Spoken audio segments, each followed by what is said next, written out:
Hey, ladies and gentlemen, what's going on? Open your eyes, lend us an ear because you are watching The Sweat presented by DraftKings. I am Emerson Lotzi. I'm your host for the next hour or so. So we got a couple football segments on the menu today. We're going to continue looking at some NFL player totals plus some future bets around the college game. Yes, Julian Edlow has decided to show up to work today. He will talk that. Plus, it's a victory lap Monday on the PGA Tour. Tony Finau wins. Reed T. Fowler is here to give a passionate, heartfelt speech. But Tony Finau wins at what cost? Because now the gorgeous golf gurus, according to my group chat here with Jeff Ulrich and Reed T. Fowler, could be heading towards a breakup. We got 11 games on the main Major League Baseball slate, so let's go ahead and start there. Good morning to DraftKings contributor Matt Meiselman and RotoWire's Paul Bruno. Let's cover the bases, dude. We'll do some DFS. We'll do some sports betting. We'll start on the DFS side. First base, favorite pitcher on the slate, Paul? I'm going to go down the board, look at Jake Odorizzi. Houston's facing Oakland, and he got him for $7,800. He's been pretty effective in his last three starts and coming off the IL, matching his innings pitched almost with a strikeout per inning and only 2 walks along that stretch. This is a rematch of his last start, a no decision, where he went 5 1/3 with 5 Ks, no walks. Didn't get the decision, but I think tonight, with the high win probability in this mismatch, he gets the W on top of a solid personal line. And so I'll take that as my cornerstone for this lineup. I pick another last place club in another matchup, Jake Junis of the Giants, for $7,900 in his match against the D-backs. He's pitching to a 3.06 ERA on the year. That's including 8 very strong starts out of his 10 appearances. The Giants will be looking to bounce back from a 4-game sweep, and a visit with the NL West cellar dwellers is just the right tonic for him. Matty, how much money are you going to spend here for your favorite pitcher? I'm going to spend as little as possible. And I do like the Odorizzi call. I think a decent amount of people will play him, so he's certainly viable. But I think I'm going to go with someone who throws even slower and is even older. And that's Zach Greinke, who is only $5,900. And I don't think I've ever actually recommended anyone play Zach Greinke before, but he's getting the Angels. And Mike Trout is not playing. Shohei Ohtani probably will play. I mean, he's due for a day off at some point, but I'll assume he's in there. But the rest of this Angels lineup is just so strikeout prone and just so bad in general that I think Greinke actually could strike out some guys here and be a really, really good value play at $5,900. So I don't think anyone's going to play him because no one ever wants to play Zach Greinke. But if there's a matchup for him to do well, it's this one. And then if for some reason Ohtani sits, like Greinke actually could become the top. Maybe he's the top scoring pitcher tonight. I don't know. It worked with Patrick Corbin once, so Greinke's not that much worse. I mean, Greinke's the pitcher you typically target hitters against more than like you actually roster. So speaking of hitters, on to second base here, Matty. Best bat to slot into your lineup. So I'm going to go against the guy who I think is the most overrated pitcher in the MLB right now, and that's Tony Gonsolin with an ERA around 2 flat, and he's going to be facing Juan Soto. And the Nationals' offense overall is not that great. Like, it's well below average, honestly, but Soto himself is still unbelievable. And Gonsolin has just been outperforming his underlying numbers for the whole year, stranding runners at an insane clip, not giving up homers, getting out of jams, the whole thing. And we've seen it recently. He has not pitched well. He had a bad game against the Cardinals, and then I know it was the All-Star game, but he gave up all of the runs for the American League. So if there's any indication that we need on top of the fact that Gonsolin's been lucky, he actually has had poor results. And Soto's a great player, and I just don't think anyone's going there tonight. I kind of like the full stack, but I definitely do like Soto just as a one-off. Okay, Paul, which bat do you like? There's one guy that stands out for me, too. It's Hunter Renfroe. Has been wielding a hot stick since coming off the IL with hits in 7 straight games. He's got homers in his last 3 and 3 multi-hit efforts as well in the most recent outings. He also gets the benefit of a platoon edge against Kyle Freeland of Colorado, a guy who's been rocked in his last 3 starts, and against whom Renfroe's had a very nice bit of success in head-to-head play. You get Renfroe for only $4,100 tonight. I think he gains value for you big time. All right, on to third base here, guys. Hot corner, top value play, Matty. I know you've kind of given us one already in pitching department. Yeah, but I can give a few more, and this is actually a group value play. It's the whole Pirates outfield is way underpriced. And I guess if I have to pick one guy, I'll go with Ben Gamel at $3K. But the Pirates have a few expensive hitters tonight in O'Neal Cruz and Ke'Bryan Hayes and Kevin Newman actually are all above 4,000. But then the rest of the lineup are like $3K and below. And Adrian Sampson is not a great pitcher. Wrigley, I think, should be a decent place to hit tonight. I guess it can be variable, but it looks like it should be a decent night for hitting. And the Pirates outfield is just so cheap. So I like Gamble, but then you've got Greg Allen and Cal Mitchell, who aren't good hitters, but you can steal some bases against Sampson too. And those guys are like the minimum. So I think any of those choices are good. Maybe just play a Pirate stack and use all of them. But this team really across the board is just really underpriced. Hey, Paul, are you going with the team's entire outfield? No, but I like a couple of players on the list today. And so I will begin with a look at the Rays game. They're going to put up a big number on the Orioles pitching staff tonight. And Baltimore is going to start righty Austin Bopp, who's been a gas can much of the season, pitching to a 6.38 ERA over only 42 innings pitched. G-Man Choi will be enjoying a platoon edge here and costs only $3,300.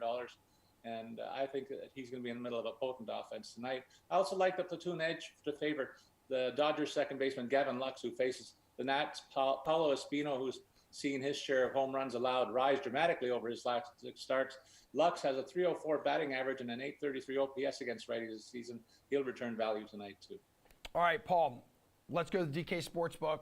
Let's go home right now. Favorite money line bet on the DK Sportsbook. Any chance you're going with an underdog tonight? No, I look at a couple of favorable bets on favorites, though. I feel good about the Rays over the Orioles, so I'll take them on the money line where they're only a slight favorite. I was expecting much bigger line there. The Red Sox seem to be in complete disarray. We talked about that before going to air today. After 2 disastrous series bookending the All-Star break against division rivals, and I imagine there must be panic in the streets. Yet the money line's only -110 for both clubs in this matchup tonight. I'll take Cleveland to extend those Boston struggles this evening. Maddie, which money line are you targeting tonight on this 11-game slate? I will definitely take an underdog, and it's a team I take a lot, but I think they're really, really undervalued here, and that's the Phillies at home against the Braves. And Max Fried, I think he's outperforming what he should be this year slightly. Like his ERA is in the mid-2s. He is a good pitcher, though. Like this is different than the Gonsolin thing. But I think Ranger Suarez, who was great last year, is pretty undervalued right now. He's been mediocre this year, and I think his results should start to get better. So the Braves have the pitching edge, but it's closer than people realize. Hitting-wise, like I think these teams are pretty similar, and then you give the Phillies home field advantage. Like this is pretty close to a coin flip game, and the Phillies are plus 155. So I think this line's way off, and there actually are a few other underdogs I like tonight, but this one is by far my favorite. All right, extra bases we typically don't get here, but what's a player prop that has caught your attention for tonight, Matt? Well, there is a Noah Syndergaard game happening, but there are a few guys that aren't listed yet. So I'll pick a different game actually for stolen bases for now. If anyone watched the Mets game last night, Estieri Ruiz had a base stolen by like 10 feet, and then Francisco Lindor pushed him off the bag. He ended up not getting it because he got called out. He just overslid the base. But this guy is like the best base stealer in the history of the minor leagues, and he's plus 700 to get one tonight against the Tigers. This line is like double what it should be. His whole role in the majors is to steal bases, and if he's in the lineup, he's not going to be dissuaded by the fact that he got caught last night. Like, this is what he's there to do. So I don't know if he'll play, but if he's in there, he's definitely a great bet for a steal, and this line is just way higher than I was expecting. All right, Paul, what do you think? Player prop. I look at the strikeout prop for Sean Manaea tonight, set at only 5.5. This is a guy he's almost strikeout per inning on the season, and against a Tigers club that whiffs as often as they do, I think that's a cinch bet. I also touched on the Tampa-Baltimore matchup and look for the Rays to win handily with the teams combining for more than 7.5 runs. That'll pay off at plus 180 should it come through. All right, guys, that's it. Good stuff. We got some beef brewing between some of the gorgeous golf gurus right after this.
All right, are we back? We're back now.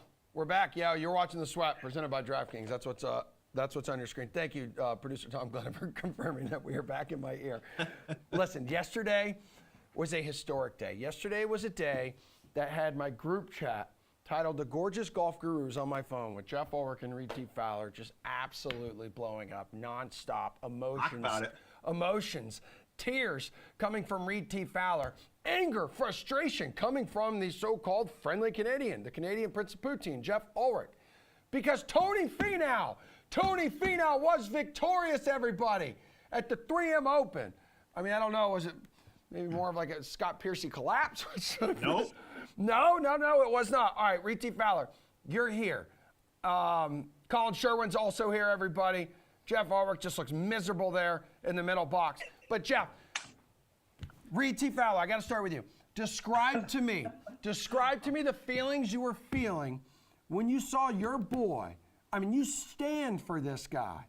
Describe to me the feelings you were feeling when he hoisted that trophy.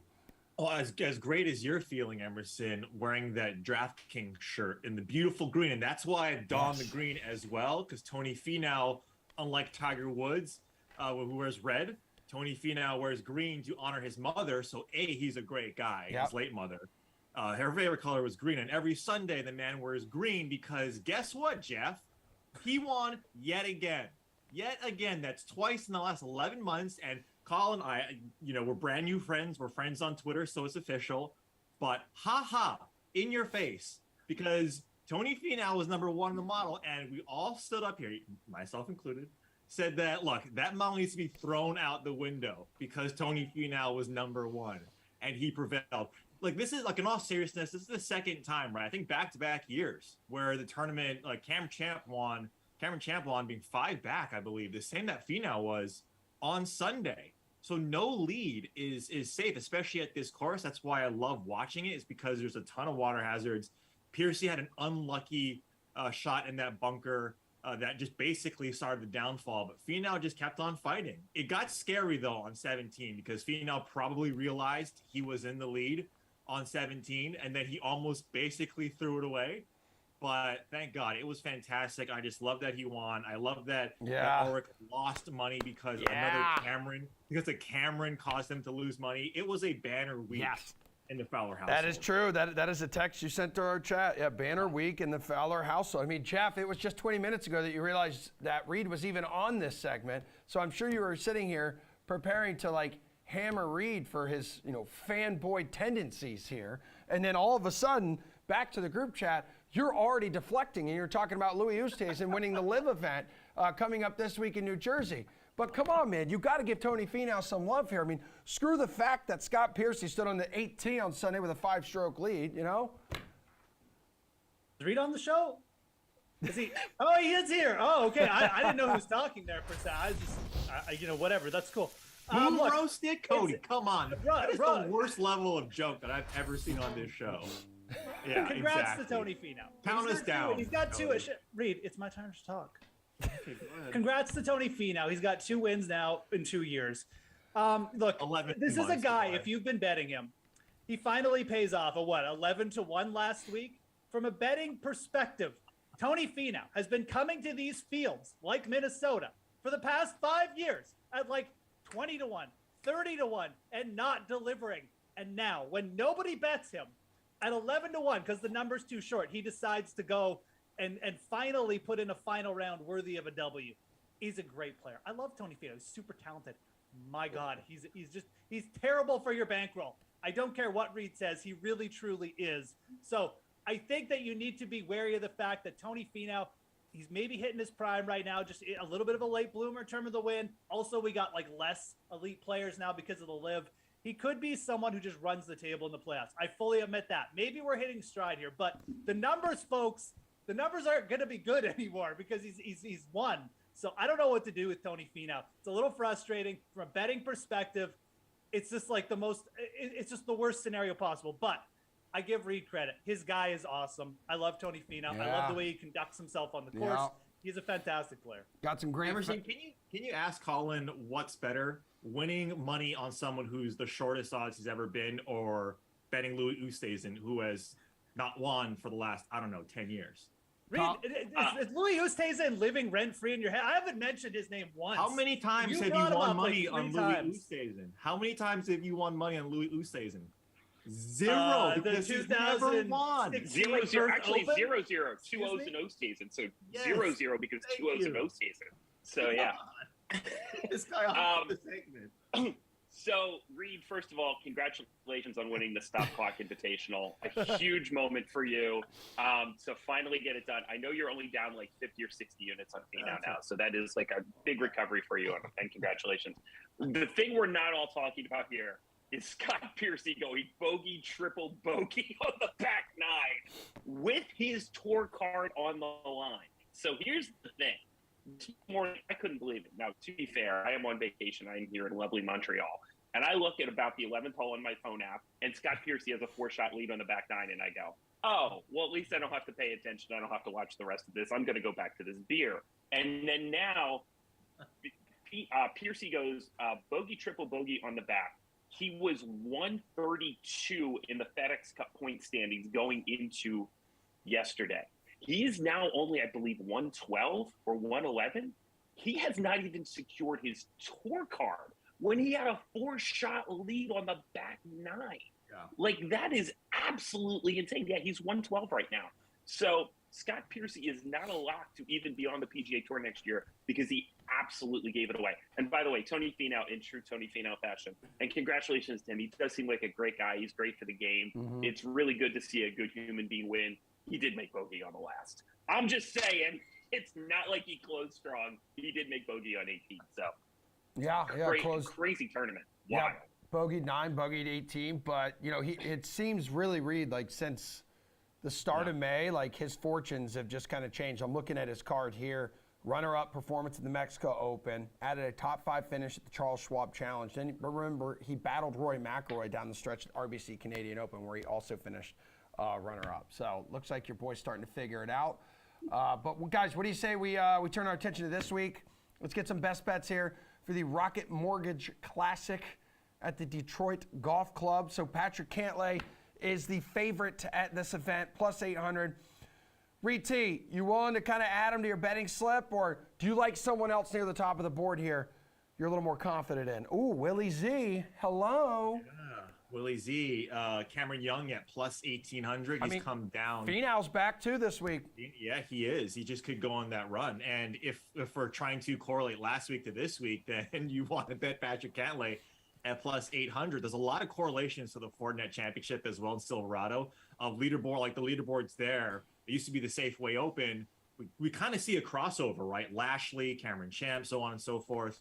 Bryson, I don't know if Bryson played the Fortinet, but we see a lot of that crossover. So there's players that have played extremely well in that course. And Cantlay, earlier in his career, I believe, did fairly well in Napa Valley. So there's that correlation. I tend to stay away. And look, I think we do this all the time where we look at our card one week, especially in these stretches, right? Where you have like the Midwest swing, you have the late schedule, early West Coast swing. You like a guy one week and maybe he doesn't pan out, and then you go away from him the following week and he eventually wins, or he starts to perform well, he top 5, top 10s. That's what I'm looking at this week. So some players, if I'm looking at that, Davis Riley at plus 4,000. Everybody was on Davis Riley last week, the entire industry, including myself, and he didn't pan out. So I like him at plus 4,000. If I'm going up top, Cameron Young is the one that sets up perfectly. Driving right off the tee, driving distance, we've seen it, and putting. And what has Cameron Young done well time and time again? It's those two categories. Yeah, and Colin, I mean, in terms of Young, he's not really far off. Like from that PGA Tour win, he had a week off after that run-up for the Open. I mean, he's rested and ready. Yeah, he's the perfect setup for this course. The two guys I love this week are Zalatoris and Young. I hate the prices, but unfortunately, I think those are the two best guys on the board right now. This course, sets up for long hitters. I believe DeChambeau went here like 2 years ago just because it's set up for guys that hit bombs. Cameron Young hits bombs as well as anyone on tour. So, yeah, these are the two guys that I think. And I think Will Zalatoris is always going to be around in these tournaments, even though his putting can get a little shaky because he's just going to hit every green and he's going to be in the center of it and give himself a chance to roll it in. So those are my two guys this week that I like early. I need to get a little bit further down the board, do a little bit more digging at some point. But, yeah, I think Cameron Young this week right now looks like to be the best at it. All right, Jeff, I believe you asked the question earlier. Is this a Will Zalatoris week or Cam Young week? Can you imagine from a betting perspective? We got back-to-back weeks with Tony Finau winning at plus 1,100 and then Will Zalatoris winning at plus 1,200. Oh, my God, that would be death, people. Our bankrolls cannot handle it. I mean, I like Cameron Young, too. I really do. It almost feels too good for Cameron Young. You got these big, wide fairways. Look at what Bryson did to this course. Yeah. Cameron Young is like prime Bryson right now, the way he's playing. So, yeah, I'll take Bryce or Cameron. I'll take Cameron Young a plus 1,800. I shouldn't be mentioning Bryson on a PGA Tour betting episode, but Cameron Young a plus 1,800 is fine. I really do. Zalatoris is just too short. I think that the move here is to start further down the board. There's two guys I'm going to mention briefly here. One is Chris Kirk, who's been T21, T12 at this event the last 2 years. Chris Kirk has turned into an off-the-tee machine, by the way. This guy has gained strokes off the tee in 14 PGA Tour starts this year. He's never lost strokes off the tee in 2022. That is the kind of consistency you hang your hat on. And people, I'm telling you, Cameron Champ, you woke the beast last week, Reed, by mentioning him. He's plus 7,500. You mentioned the Fortinet Championship. That's Cameron Young. Cameron Champ has won that event. This guy hammers it. If this guy finds any confidence with the putter, he will absolutely win this. He's been a win-a-year player since coming on tour. Cameron Champ at plus 7,500, easily best value on the board for me right now. All right, well, how about another Cameron here, guys? Cam Davis was the winner of this event last year. So he's plus 3,500, right? To repeat, we know how tough it is to go back-to-back on the PGA Tour, defend your title. Is there another Cam Davis bet, though, that makes sense to you, Jeff, if you don't like him outright? Yeah, I mean, Cameron Davis is fine. I mean, we've seen guys just come to courses and like really enjoy it. I mean, look at KH Lee. Daniel Berger did it. You know, Cameron Davis has been T16, T8 in his last two starts. He's close. He fits the mold. He's just massive off the tee. He can hammer it, just like Cameron Champ. He's got a beautiful swing. And if he just finds a little bit of confidence with the putter, he likes this venue. So, you know, Cameron Davis at plus 3,500, I mean, we're talking about guys like McNeely at plus 2,500, you know, like Denny McCarthy. I would rather just bet Cameron Davis. So I really do think like the bet here is probably just to take an outright on him. I mean, you could certainly go like top 10, but Cameron Davis is kind of like either it's all there or it's all not. I mean, he could certainly give you a triple on 17 to wreck a top 10. So for me, if I'm looking at Cameron Davis, I'm probably just taking it outright. I don't really like betting a ton of guys under 3,500 this week anyways. I think starting your card with the Cameron Davis outright is absolutely fine. He's that kind of boomer bust player who shows up in birdie fests and you know, obviously likes this venue. So I think Cam Davis is an outright at plus 3,500. It's actually a pretty good starting point for betting cards. I mean, Reed, with a weaker field than usual, like, it seems like a pick to consider, right, at plus 3,500? Yeah, what I think you have to do as well is, like, you have to incorporate some variance in, like we did last week and like you want to do this week, right? Because, look, I mean, the last four winners of last week, three before Tony Finau were basically an average of 15, like plus 15,000, right? 150 to 1. And then Finau comes and he wins at the shortest odds. Same as this week. And we see, right, the disparity in type of golfers who do well here. It's the long bombers off the tee, and it's the Kevin Kisners. Kisner has been fantastic at this event because of his short game. So when you lean, when you're trying to build your betting card, I think you have to incorporate that a little bit. And that's when you take a look at someone like Cameron Davis. What Jeff is saying is true. And I know how much he loves Cameron Tringali, but we'll leave him off the board right now. I'm leaning towards more variance on that. If I'm not taking a guy like Cameron Young, it's someone like Mark Hubbard, right? Mark Hubbard at plus 6,000. He withdrew last week, and we don't know exactly why, or at least I was trying to look, and I didn't see why. He just didn't play the 3M Open. But when you talk about a birdie fest, you're talking about that other side of variance, which is not long off the tee or strokes in off the tee. Mark Hubbard is that guy. At birdie fest, he's putting fantastic. He kind of sets up with that Kisner archetype. So that's where I want to go as opposed to guys in that area. And Jeff mentioned Denny McCarthy. Again, he's that player, right, who can get super hot with the putter. These are undulating greens. You got to make your 5 to 10 footers. That's why I don't necessarily love Cam Davis here, because I've bet Cameron Davis quite a bit, and I've seen him putt those 5 to 10 footers. Yeah. It's not the best way to spend your afternoon. Reed makes a good point. Troy Merritt lost in the playoff here last year. Just about one. I mean, that's basically every player Reed just mentioned with the McCarthy, the Hubbard. He's just a guy who can just sink every 10-footer for the week. All right, Colin. I mean, as for his recent play, Davis has placed T16 or better in each of his last 3 outings, including a 6th place showing at the Barracuda Championship. Yeah, I still don't think he's the type of setup that I'm going to want this week. I'm going to go like way down the board, or I'm going to be way at the top of the board. It seems like for these smaller field, these events on the PGA Tour this year, where the field is a little bit weaker, the top of the board seems to be performing really well. It sucks taking short odds, but in these cross field events, these short field events, the players that do qualify tend to be the best guys that perform all around. So I'm going to be a little bit more at the top of the board this week, and I might throw one or two darts down the board a little bit. I'm out here checking out Chesson Headley right now because that seems like the guy who might be a good fit this week as well. So yeah, I'm going to be more top of the board and more bottom, but I'm going to stay away from that middle. Whereas in full field PGA Tour events and at better events like these invitationals, the exempt events, where the 5 exempt events, things like that, it seems to be like the middle of the board provides a little bit more value. I think here it's top and bottom. All right, guys, we'll get you out here with this. Who is your early favorite to win this year's Rocket Mortgage Classic? Sweet T. Fowler. Yeah, it's going to be hard to get away from Cameron Young. He is in such good form right now, and he sets up so nicely. I would not be surprised either if he comes out again and he's leading after the first round. Jeff Ulrich. I'm going to go Chris Kirk. He's just a nice blend of all these players we're talking about. He can get hot with the putter, but he's really consistent off the tee, and he likes his course. Done really well. Chris Kirk, plus 4,000 right now. DraftKings. All right, Colin, bring us home. Yeah, I like Young, and I still think Will Zalatoris is the best player in the world until he gets to the green. So I know he's not super long, but his ball striking will put him closer to holes than players that are longer, and he'll give himself a chance to make some putts this week. So I hate taking chalk like this, but I think he's got a chance. Yeah, it's the toast of the field. Should fare well in this Donald Ross design as well. All right, guys, good stuff. Jeff, I believe you're hanging out because we're going to talk some NFL over-under, looking at some player totals here as the season is approaching right after this break. Cool.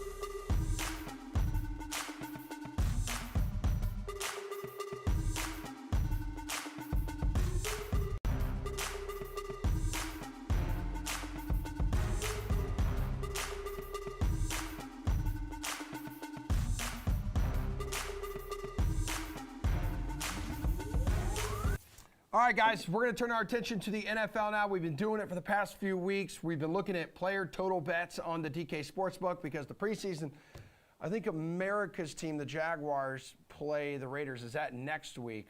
It's coming up. It's coming up in the Hall of Fame game. But anyway, let's look at some player total bets with this trio of contributors. So we have Jeff Ulrich, Pierce Dietrich, Julian Edlow in the house this morning. NFL over-under. All right, we'll start with the reigning MVP here. Aaron Rodgers, his passing yards total is set for 4,050.5 this season. So he finished last year just over 4,100 yards. So Jules, tell me, you think he's going over or under this total? Yeah, this is one of those ones that's really tough to commit to unless you're confident in the under. You know, he's been right there for several years. You look through his career, the only ones that he's clearly been under this mark with a wide margin are the years that he played less than 10 games and was injured. So you think he's going to be right around this number. The major piece here, though, is going to a much younger receiving core and getting rid of his binky in Davante Adams. That has to take away some production when you take away maybe the best receiver in football. So between the two facts that Adams is gone and injuries exist in football, and all Rodgers has to do is miss a game or two and this goes under, you got to play the under on it, but you could easily just say this is a pass because you don't want to necessarily start fading the best quarterbacks in football. I mean, Pierce, how tough is it to commit to the over here? It's pretty difficult, and the injuries are really a concern here. We need Rodgers to remain healthy, but his team's not even healthy right now. The receiver that's going to replace Davante Adams, Christian Watson, maybe will replace him. The rookie started the season on the PUP list. Robert Tonyan's on the PUP list. Two of his best offensive linemen are on the PUP list. And then there's significant injuries to those offensive linemen. That's going to hurt his numbers. Even if everyone is healthy and they still play, there's still concerns with this offense. They lost their offensive coordinator. They replaced their offensive coordinator with the former line coach, who is more of a run-oriented offensive scheme type of guy. They had 2 running backs go for over 1,000 yards last season. Yeah, Aaron Rodgers is a great quarterback, but the receiving core is in question, and we don't really know that this team with a very old quarterback is going to go out and sling the ball around all game long. And if they're playing with a lead, which they definitely can do in this division, they're probably going to sit on the ball and run more. So if I had to pick, I would definitely go under at this moment. Yeah, Jeff, I believe when the market's open, bettors were just dumping money on the under here. Oh yeah, and it really just makes me want to go on the over here. I mean, you look at this Rodgers' record. 4 straight years. He's played 16 games, all 16. I mean, he's gone well over in this number, this 40, 50 number in 3 of those years. And yes, Devontae Adams is obviously a loss. I think we all know that. But we have a 17-game schedule here. What if the Packers come to week 17 and there's something on the line this year and he plays? Obviously, health is a big thing, but that's for every prop we're talking about. So I really think if you get 17 games out of Aaron Rodgers, you're going to hit the over here. Yes, the loss of Devontae Adams hurts, but let's not forget, Devontae Adams has missed games in the past couple of years too. And we're talking about Aaron Rodgers. He's the 2-time MVP. He's going to figure it out how to move the ball. So, yeah, this one is really tempting. And you kind of got to look at the market and just the tendencies here. Everyone just seems to be so bearish on the Packers offense. And I do get it. And I'm not saying I'm running out to bet the over here, but I look at this number and I would lean over. I really would. You say, what are you going to take? I'm going to take the over because it's Aaron Rodgers. We got 17 games scheduled now. If things work out, and Aaron Rodgers has been really healthy the last 4 years. He takes good care of himself. He's going to go over. I think this total is kind of just begging you to take the over. And I'm going to hit it.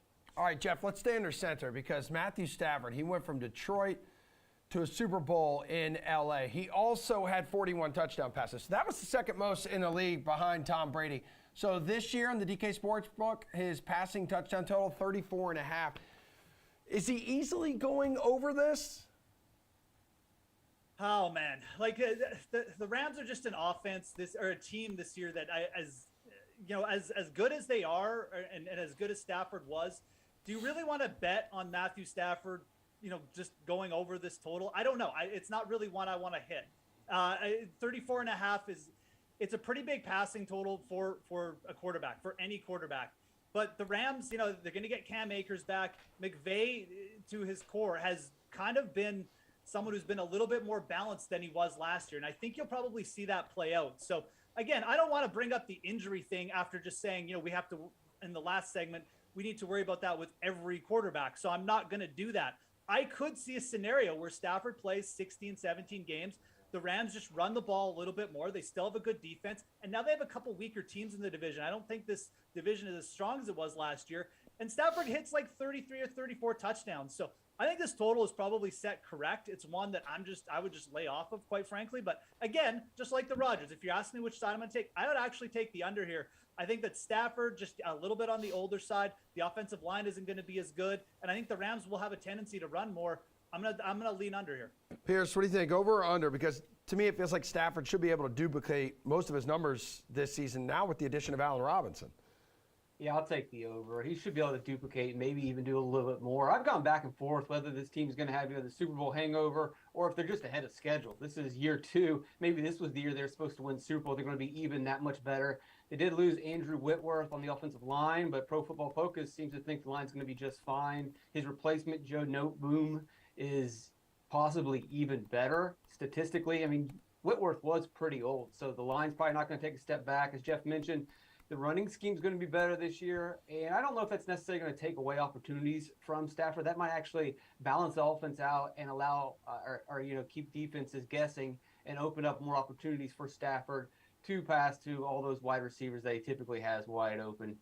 I think, you look at the number, 17 games, 34, that's basically 2 touchdowns a game. I think Stafford can easily get that. All right, Jules, you feel like the veteran quarterback is in great shape for another excellent season. Excellent enough to take over 34.5 touchdowns. I mean, he is in great shape for another excellent season. The question is he going to, have the health and the fortune, with his receiving core and his offensive line to get to 35? And I think it's going to be really close. If you gave me the choice that I had to bet this prop or the Rodgers prop, I would bet the under on the Rodgers prop before I would bet anything here. But again, I like if I'm going to bet an over, I need to feel like I have a really good edge on a great number. I think he was like 28.5, 29.5 last year.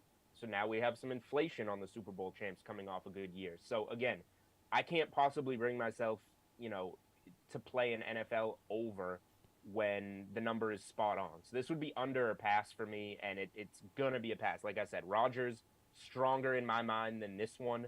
But if you're telling me I got to bet it, then I'm going under, but I don't want to.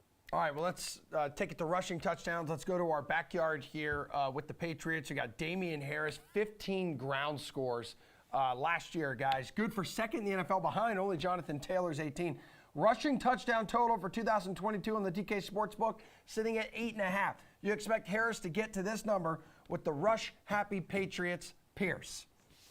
Yeah, I'll take the over. It's an incredibly high number. I know it doesn't look high compared to what he did last season, but that was a pretty monster season he had last year. But it was a monster season for New England in general. 24 rushing touchdowns. That was the second most in the league. Even if that number falls a little bit this season, which it probably will, there's going to be some regression. They have a little bit better of a passing attack.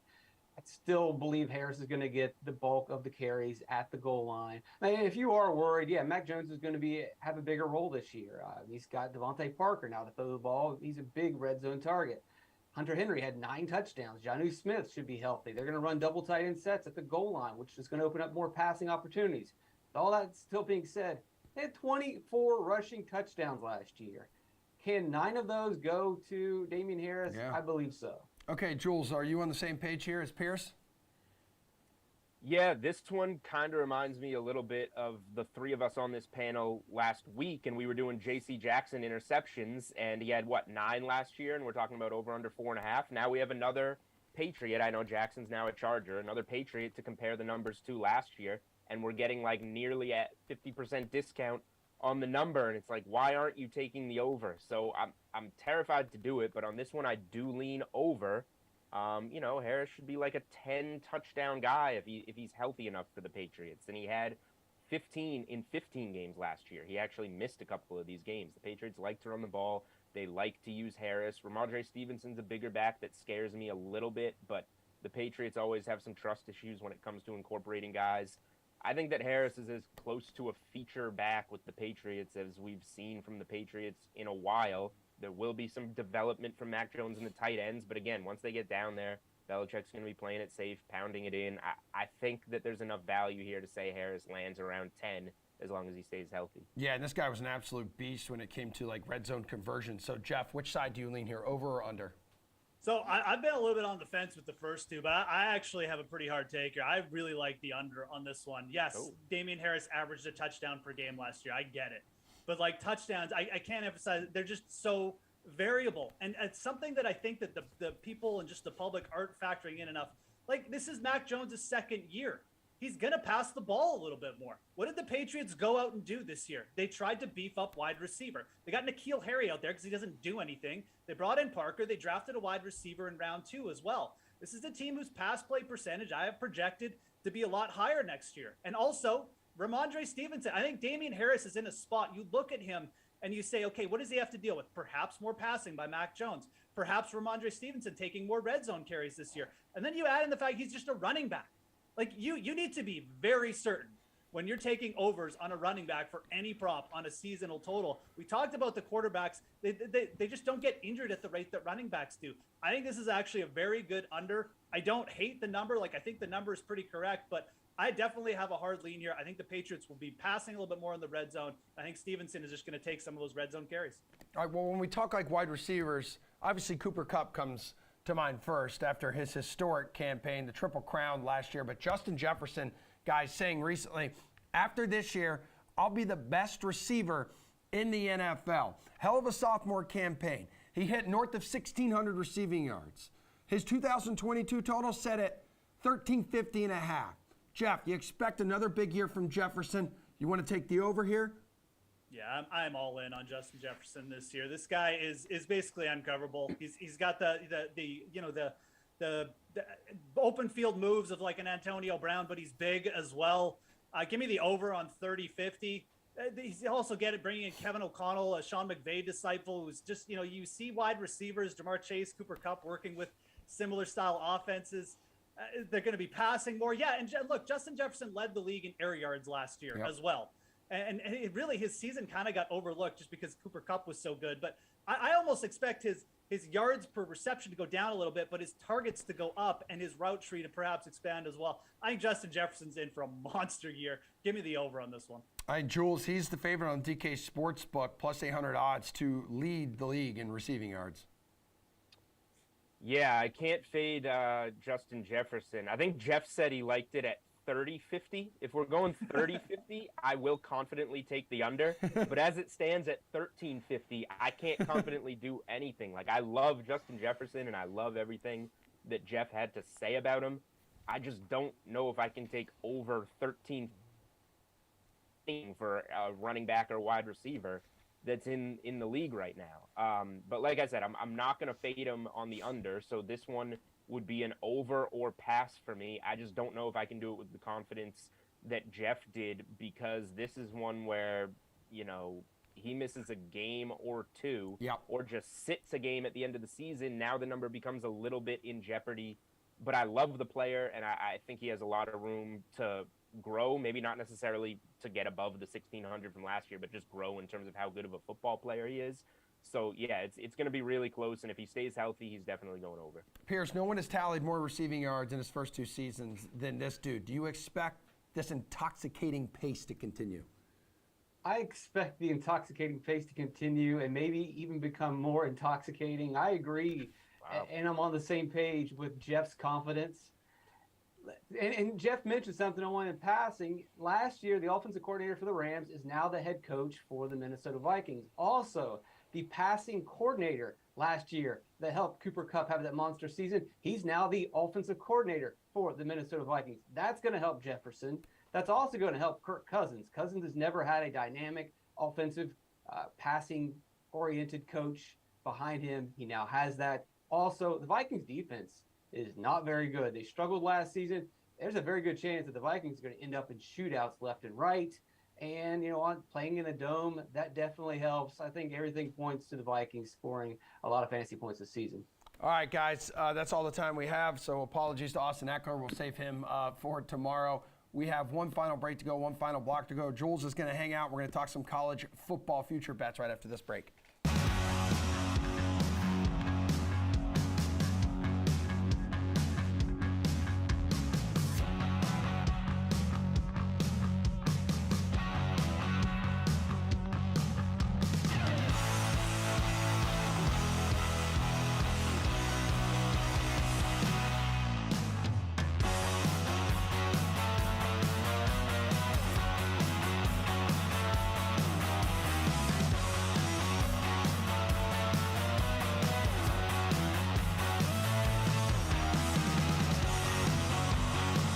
All right, check out the final AP poll for college football after last season. Of course, Georgia winning national championship, just locked up its coach for 10 years. He's like the richest coach in college football. And then the next guy after, heck, that's Nick Saban.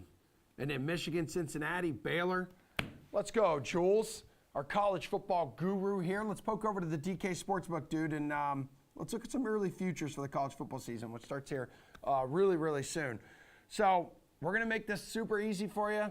Like over the weekend. I like easy. I know you do. I know. This is when you shine. So over the weekend here, you gave us some teams that you were focusing on. So, we'll give you the team, and you tell us what bets you like the most right now. So let's start with the Utah Utes. What interests you most about head coach Kyle Whittingham's crew? Everything about Utah interests me. This is my favorite team in the futures market.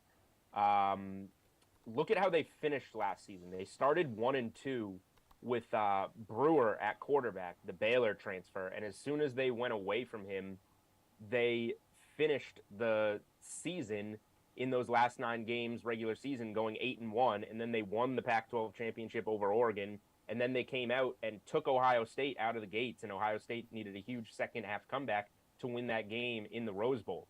If Utah went with Cam Rising at quarterback out of the gates, they very well could have been ahead of Michigan or Cincinnati in the college football playoff.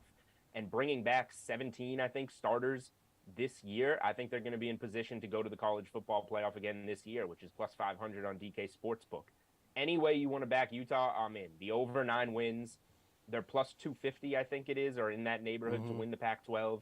They're plus 115 to play in the Pac-12 championship game. They're minus 2 in week 1 against Florida in the Swamp. They're going to win that game. I think Utah genuinely has a chance to go 12-0, 11-1, and win the Pac-12.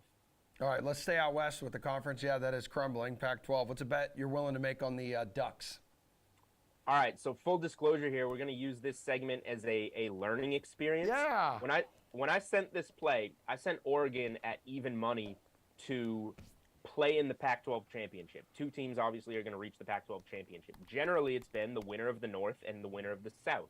So I said, USC and Utah are on the same side of the bracket, as is UCLA. So, like, Oregon to win the North seemed like a cakewalk there at even money. However, rule changed once I started doing my research. First year, the Pac-12 is just going to have the 2 best in-conference records play each other. So there is a chance that Utah, who I obviously think will be there, and USC, who's very good right now, could play each other from the same conference. So I'm backing off of this and just telling you, before you bet anything Pac-12, please know that rule change. I would much rather, I was saying, at even money, I'll take Oregon to make the championship game rather than lay some juice on over 8.5 wins. After doing that research, I would prefer to just take the over 8.5 wins. They're going to get smoked by Georgia in week 1, but then they can rip off 6, 7, 8 wins in a row right after that. Oh, let's go to the ACC. What is it about NC State that you like so much? I love NC State. I bet them over 6.5 wins last year. And what did they win? I think they went 9-3. They upset Clemson in double overtime at home. They're 10-point dogs at Clemson this year. I think they'll be in that game. I would take the 10 points. I don't know if, it's a big revenge spot for Clemson. I think they'll ultimately win that game at home. But I think NC State should be favored in 11 other games. They can win double-digit games. So I will lay the minus 150 on over 8.5 there. I think they should definitely win 9 games, and I would be surprised if they don't win 10. If you want to take some sprinkles, some hacks on them to win the ACC or to win that conference, you can get them at big plus money because they're on the same side with Clemson, and I don't hate that. All right, what Pitt's the team that won the ACC title last year? I mean, how much trouble do you think they're in to try to get back there without Kenny Pickett now? Pitt did win the ACC, and they're being disrespected this season. I had Phil Steele. We recorded the Unreasonable Odds college football preview last week. That is going to come out today, Monday, July 25th, so make sure that you check that out. Pitt, the number 1 surprise team for Phil Steele this season. Kenny Pickett replaced by Slovis from USC. They lose their top receiver, Jordan Addison, to USC. But all the other pieces are there. They have the quarterback. They returned the full offensive line from last season. So they're going to replace some skilled position players. But the defense is going to be legit. Pitt, I think, to win the Coastal, the Miami game will be big. But Pitt to win the Coastal at plus 300 and Pitt over 8.5 games on DK Sportsbook, both of those stand out to me. All right. You also are pretty high on, like, UNC. So what kind of season do you see coming up for the Tar Heels? I'm pretty low on UNC. Ooh. We're going the opposite way here. We need to mix some unders in. Love it. UNC had a great year with Sam Howell, and then when he returned, he was favored to be the number 1 pick. He was in the Heisman conversation. They were ranked a top 10 team coming into 2021, and they finished at 6-6. Now they lose Howell to the draft. They have one really good skill position player at wide receiver, but not many other guys that can do much with the ball, and the quarterback position to get him the ball is up in the air. The defense, they have some guys, but I think asking this team, and there's places that have 6.5 on UNC. We have 7.5 at DK Sportsbook. Asking this team to improve from 6-6 to 8-4 to catch the over with the pieces they lost is a massive ask. I'm pretty high on UNC to go under that 7.5 win total. I think they're probably going to go 6-6 again. Yeah, looks like they got Notre Dame on the schedule here too, but yeah, the non-conference. Notre Dame, they got NC State on there. They're going to have to play Miami. They got a lot of tough games. Yeah, it's likely not to be a ranked team at any point looking at this schedule right now. All right, you have your eye on a big parlay for the college football season. We'll get you out of here with this. What is it, dude? Yes, I can't believe DK Sportsbook is letting people do this. I was working with the Sportsbook Ops team. I was like, let's get divisions on the board. We got divisions on the board, which is awesome. And to my delight, when they went on the board, they are able to be parlayed. So I am just going to stuff my face with chalk here because I don't think any of these lose. Ohio State to win the Big Ten East. They're a team that could go undefeated and make the national title game. Georgia to win the SEC East. Cakewalk schedule. They're going to win probably 11 games, maybe 12 again. And I'm a Crimson Tide guy. Alabama to win that SEC West. You can piece these three together for a minus 125 parlay. These three outcomes are like as close to, I don't want to use the word locks, but as close to a lock this season as you will find. These three teams, they don't even have to win their conferences, obviously. Two of them are head-to-head in the SEC, but all they need to do is reach their conference championship game to cash this parlay, and these are probably the three best teams in college football. All right, we got a couple more minutes to go, though, dude. I know you just mentioned it. You're a big Alabama guy. Yeah, you weren't very long-winded today, which actually makes the segment a lot better. Okay. Alabama plus 175 to win the national championship. Oh man, I forgot it's a touchscreen. Should I do? Oh God, I screwed that up. Okay, forget it. Anyhow, who do you like right now? Who would you sprinkle a little something on to win the national championship this season? Yeah, I mean, if we want to look longer, there's teams like Utah I believe in. There's teams like Pitt and NC State I believe in that you can get good numbers future-wise. But this is an Alabama year. They lost the title last year. They lost some skill position guys, but they bring back a Heisman-winning quarterback.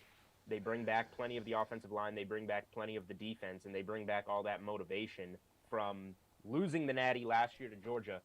Alabama had a down year. Remember, we're talking about what's going on with Alabama last year. They went 11-1 with a road loss to Texas A&M, who's ranked going to be ranked 5th or 6th this year. They're going to go 12-0, I think. So do what you want with the win total. I put the win total over 10.5 out when it opened on DK Sportsbook at minus 190. I think it's minus 250, 255, 260 now. They're going to win 11 or 12 games. I like them still to win the SEC. I put that out when it came out at minus 120. I think it's minus 140. Go for it. And I like them to win it all. Any which way you want to do something with Alabama, I'm on board because this team is loaded this year and they are going to make a ton of noise. So I think Ohio State's probably the team that meets them there. But again, this just goes back to that division parlay that I like so much. And any which way that you want to back Alabama, I'm on board. Dude, we are always on board with you, Jules. You are such a wonderful analyst to talk to and bond with. So thank you. I really like your shirt. Thanks, dude. Yeah, somebody must have helped you out getting that. You did, yeah. You made sure to mention that a lot last week when I was posting pics from the All-Star game. You're like, wow, great friend. Must have really helped you land that shirt. And yes, you are that great friend. I have nothing but praise and kind words when I describe you and our friendship.